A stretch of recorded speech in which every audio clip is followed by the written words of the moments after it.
কিছু কিছু cake ready করার পর ডেলিভারি করতে মনই চায় না একদম। তেমন এই কেকটাও ছিল। কেমন আছো বলো সবাই?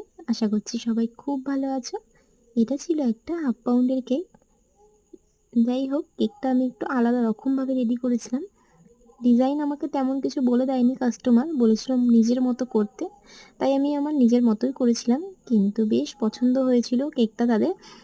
আর কেকটা কিন্তু আমারও ভীষণ পছন্দ হয়েছে, এতটাই ভালো লেগেছিল যে মনে হচ্ছিল না যে ডেলিভারি করি, কারণ দিলেই তো কেটে খেয়ে নেবে। এত কষ্ট করে এত সুন্দর করে একটা কেক বানানোর পর যতই হোক একটু কেমন লাগে। কিছু কিছু কেকের ক্ষেত্রে কিছু কেক এতটাই সুন্দর হয়, এতটাই মন মতো হয় যে কি বলবো তোমাদের।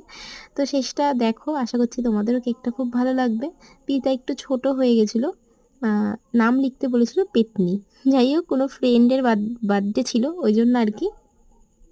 কেকটা কিন্তু আমার ভীষণ পছন্দ হয়েছিল। হাফ পাউন্ডের মধ্যে ছিল কেকটা। আর ইনসাইড ফ্লেভার ছিল স্ট্রবেরি।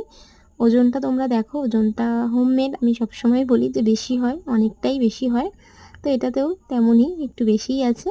আর এটার রিভিউটাও আমি শেষে অ্যাড করে দিয়েছি, তোমরা দেখে নেবে। আর বোনগুলো যারা অর্ডার করেছিল এরা আমার থেকে সবসময় কেক নেয়, তাই না খেয়েই বললো যে সবসময় ভালো হয়, এবার ভালো হবে। তবে ডিজাইনটাও খুব পছন্দ হয়েছে। রিভিউটা তোমাদের সাথে শেয়ার করেছি শেষে, দেখে নাও। আর তোমাদের কেকটা কেমন লাগলো জানিও। টাটা, আবার দেখা হচ্ছে নেক্সট ভিডিও নিয়ে। ততক্ষণ ভালো থেকো, সুস্থ থেকো, আর জানিও কেমন লাগলো। টাটা।